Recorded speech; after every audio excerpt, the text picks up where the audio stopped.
Good afternoon. Welcome to another edition of the Madison View. My name is Ralph Scott. I want to discuss an article I read.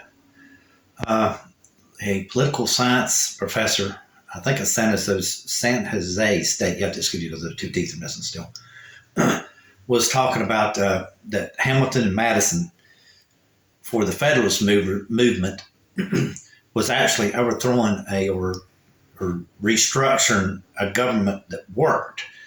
He was basically saying that the Articles of Confederacy worked. Okay, now, and then he went and pointed out all the flaws in the Confederacy as good things.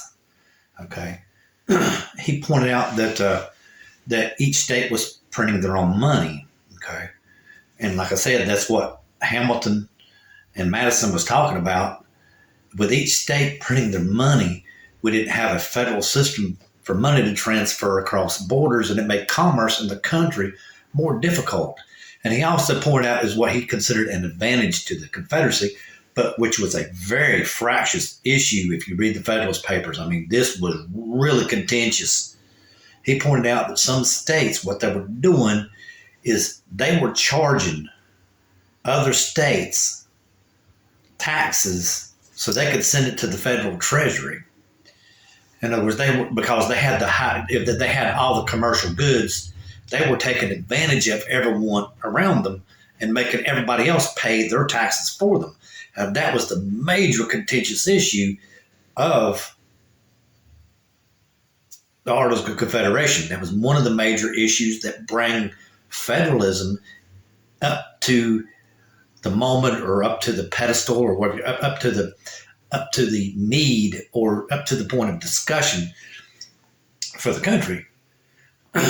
And he was also pointing out about supposedly Madison. He called Madison and Hamilton privileged property owners. I think he said it in some way. He said that basically they were making fun of farmers, people who weren't dirty, who got their hands dirty, were beneath them. That isn't what I get from the Federalist Papers. The whole entire thing from the Federalist Papers was to make it good for everybody. He obviously has not read his Federalist Papers, because Hamilton mentioned this numerous times, that farmers were getting taken advantage of by other states.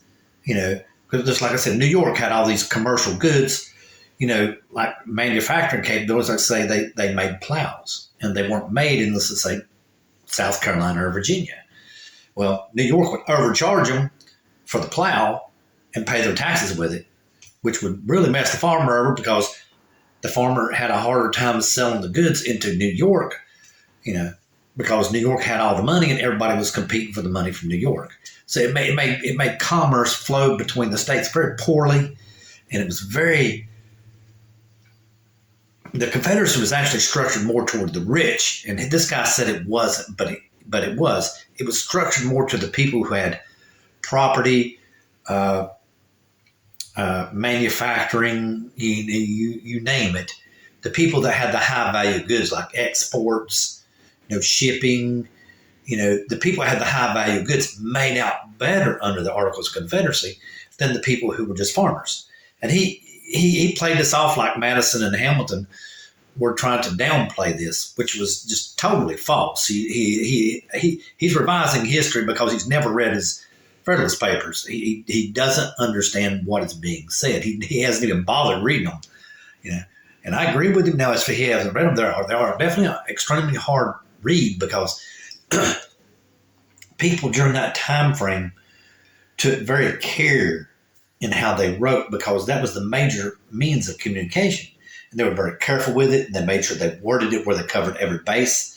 So if you read some of it, it's almost like they're rambling on, but it's kind of like me. They're trying to repeat what they're saying in a different way so someone can possibly understand it better, which is what Madison talked about in the Federalist Papers, is that 90% of the problem of fixing a problem is finding the words to communicate the problem, to get someone to understand so they can see the solution to the problem. And that's the reason why they were so careful and so very thorough in the Federalist Papers, is they were making sure that they covered every basis that they could think of on the words. But anyway, I kind of got off tangent for a little bit there. But he mentioned that the Massachusetts Rebellion, which was mentioned in the Federalist Papers, that they were called insurrectionists, which they were. They were trying to overthrow the Massachusetts government. They really were. I mean, that is an insurrection. Okay. And he said that they were, the people who were owed money, the soldiers who were, the foot soldiers that were owed money from the Revolutionary War. And here is the biggest thing. So like I told you, this is the biggest one that started the Federalist movement. This is the one. And he says it's the one that people were taking advantage of it. He pointed out Abigail Van Buren or Abigail Adams. Okay, the second president's wife. She was going around buying up all these notes. He played it off as like she was trying to take advantage of everyone. And I don't know. I mean, I wasn't there during the time and all that kind of stuff. But I mean, that's pretty cynical to say something about somebody when you don't even know them. She may have been actually trying to give people some money, so they could eat. It could have been that, but he didn't even give anyone the benefit of the doubt. He just automatically come up with his criteria that, the white privileged property owners were taking advantage of everyone else. It's very noticeable in his highbrow attitude. He felt like he was better than everyone else. That part was very obvious because if you read your Federalist Papers, the number one issue that started the Federalist movement was because the federal government could not raise taxes. All they could do was request money from the states. Okay. Or the colonial government, Confederacy government. I don't know how it would be the central government. I don't know what it was called exactly back then, but they could only request taxes from the states. They were having a hard time paying the soldiers. That's what they were talking about because of all the blood, all the blood of the patriots, all the financial sacrifice. The government was not able to pay off the Revolutionary War debt, and they felt like that was what was really destroying the country. And this guy points it out like everyone was trying to take advantage of someone, and that's not what the Federalist Papers was to take the Confederacy, which is a fallacy. I mean, the guy can try to paint it ever how he wants to, but the Confederacy was a fallacy. It did not work. Everyone didn't want to go to a strong central government because we just defeated one with England. Everybody was afraid to. That's the reason why they did not do a strong federal government to begin with. But when the need arose, and like I said, and even he pointed out that the United States went into equivalent to probably about 700% of GDP. I mean, it's way on. I mean, ridiculous amount of money we borrowed to win the revolution. We borrowed money from France. We borrowed money from Spain. We borrowed from everybody. Anybody you could think of that would loan us money, we borrowed money from them. And so that was Hamilton and Madison's biggest thing, is that they wanted to pay the soldiers because they felt like that they had made a lot of sacrifices with their family and time and money. They needed to be compensated. Madison and Hamilton wanted the soldiers to get compensated. That was the major reason behind it.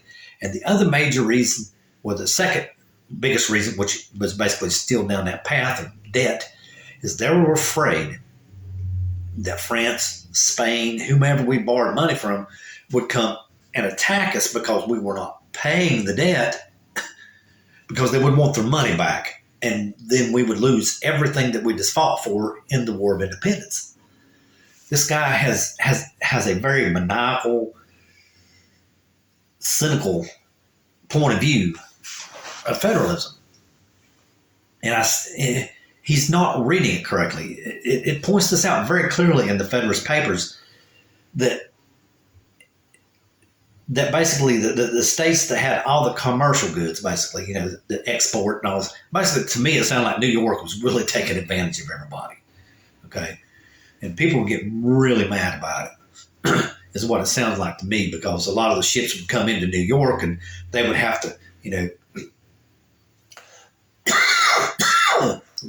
wagon their goods up there just to sell it, And they were paying higher port fees and, all this kind of stuff. the best port was in New York, and they were really getting taken advantage of. And they were just New Yorkers was lining their pockets and giving the federal government money, and they weren't costing them anything, but everybody else was basically paying the whole entire bill except for New York. And people were getting pretty upset about it. But anyway, I kind of got off on the side. That's my impression. They didn't come around and say that in the Federalist Papers. They just said that certain states had more economic power than others, and they were taking advantage of everyone else. And they did point out the fact that each state, Madison and Hamilton in the Federalist Papers, that is, did point out that each state having a different currency was half the reason why they were having a hard time paying the soldiers, because they would have to get that tax money from that certain state in order to give it to that state, because they had to use that currency that the state used. So that made it harder for the federal government to pay the debt and to pay the soldiers for the Revolutionary War. And he went on about the Indian frontier wars and all this kind of stuff. But I hate to tell him he hasn't really reviewed a lot of history. There is proven fact, okay, and even Indian legend, okay, that there was people here before the Indians came. They came in on them. And there is a proven fact that an asteroid struck somewhere around the Potomac Bay around 23,000 or 25,000, 27,000 BC, long before the Indians come on this continent, which is roughly about 14 to 15,000 years ago, BC, pardon me. And they found remains, and they DNA'd the people, and they had red hair and green eyes. They didn't say their exact height and all that stature, but they had red hair and green eyes. And basically what it sounded to me like is somehow or another, somebody probably followed the ice around, on the East Coast, but the remains were hidden so well because, the East Coast has been so covered up for how many years now. It's harder to find the artifacts. But even the Cherokee, I think it is, have a legend of the blue-eyed people, that they come into either the Carolinas or South Carolina or Georgia or something like that. It may not be the Cherokees, but an Indian tribe was talking about they came into an area, and what they noticed was that somebody was already there. So they backed off on the other side of the river and let those people have that side of the river, and they had that side of the river. So the Indians were not the first ones in America. He's back off on that self-righteous, attitude about, the United States is the evil demon of the world, and everyone else has been totally ruined by it, or whatever you want to say, just ruined by the United States. And that's all I'm going to say. Good night.